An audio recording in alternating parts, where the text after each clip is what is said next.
Emmanuel Dilac, vous êtes l'homme qui fait chanter les pierres. Vous nous invitez à un voyage universel aux racines de la musique.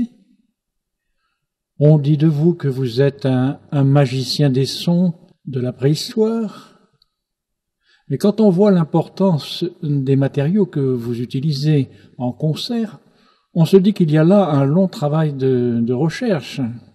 Oui, c'est un parcours, je pourrais dire, plutôt minéral, mais aussi végétal. Ça dépendait des périodes. Mais depuis toujours, je récolte des choses, j'observe des choses à travers la nature, qu'elles soient du végétal, du minéral ou aussi de l'animal. Même à travers des ossements, je suis interpellé par la forme des ossements que je peux trouver ici et là sur des plages, par exemple, ou à travers des ruines, ou à travers des fouilles archéologiques, etc. Donc je m'interroge un peu sur tous les jeux de lignes, tous les jeux de signes qui sont possibles, qui ont donné des jeux aussi d'écriture sur les pierres.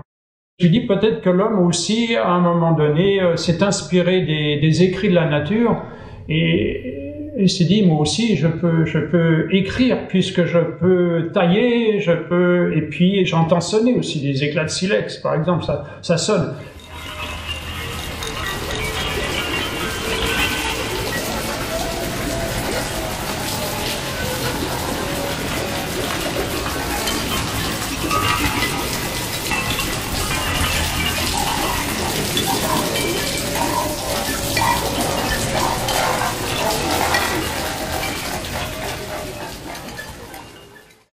Donc tout va être sonnant dans les gestes, dans les courses d'animaux ici ou là, au tout début du temps, humain en tous les cas.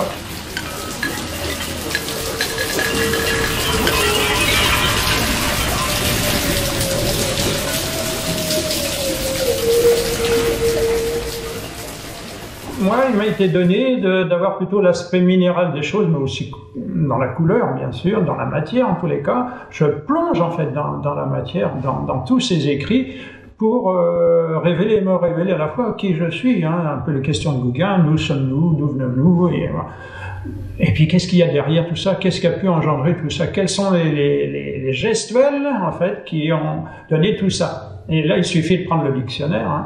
On a donné des noms, on a donné des verbes, lancer, rebondir, etc. Voilà, c'est comme la Bible, c'est le plus vieil instrument qui puisse exister et qui peut révéler aussi une réflexion.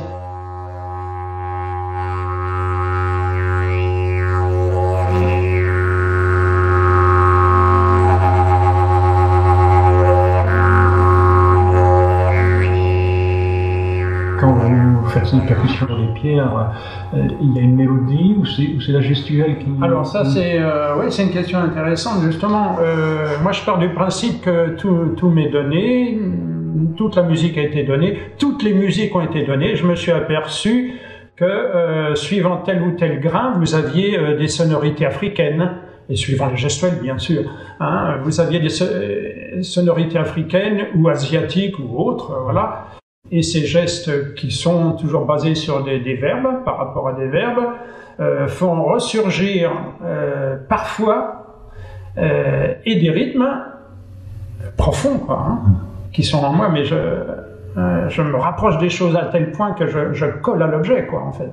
Et je fais ressurgir peut-être des énergies qui ont été elles-mêmes dans la pierre, mais en même temps les sonorités. Et parfois une mélodie s'échappe, Alors, ce qui me fait penser que, et je redis, là où était l'homme dans son environnement, il avait des matériaux à sa disposition, donc musique de bambou, donc ça avait donné des musiques chinoises, etc., asiatiques en tout cas. Et puis là où il y avait autre chose, on soufflait, ça allait donner les premiers instruments soufflants. Donc je n'ai pas que de la percussion, il y a des moments je souffle. J'avais découvert que en frottant ou en soufflant dans les pierres, par exemple, on obtenait des chants d'oiseaux.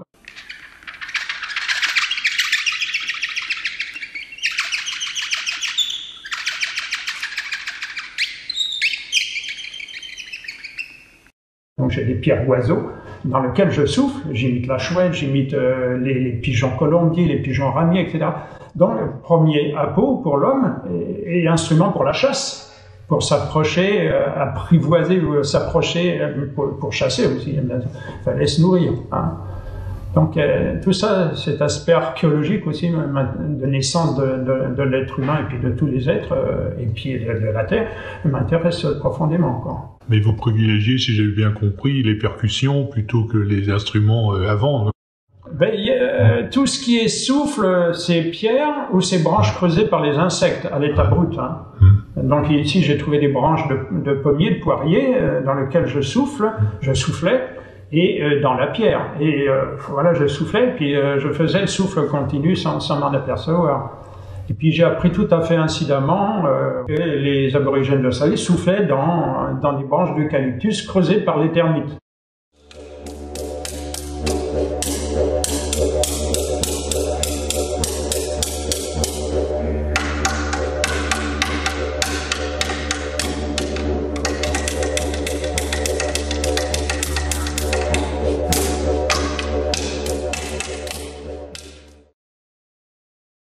En fait, justement, comment ça vient ça? Parce que il n'y a pas d'école pour ça, il y a pas... Ah, pas du tout. Non, non. Moi, c'est plutôt une recherche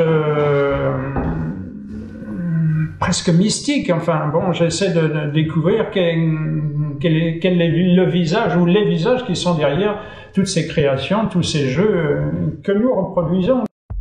Donc la peinture, c'est avant, c'est après, ça a toujours été ensemble. Depuis, alors curieusement, parce que je vais me retrouver à Rouen là, au mois d'avril, c'est plus grand qu'une cathédrale, l'église Saint-Ouen, c'est vraiment une autre cathédrale. Enfin, c'est énorme. Et quand j'étais petit, je dessinais des cathédrales. C'était un peu une obsession.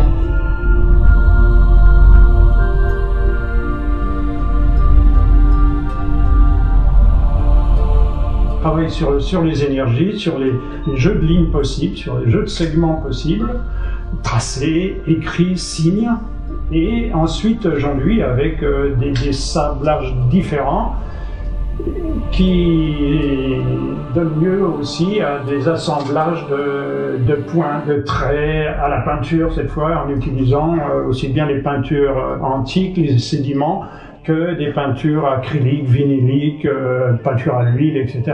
Donc c'est un mélange, on appelle ça des techniques mixtes, hein, c'est le mot un peu à la mode, moi j'aime pas trop, hein. Pour moi c'est de la peinture, que ce soit de la peinture à l'huile ou de l'eau ou d'autres sédiments, c'est... voilà. Donc,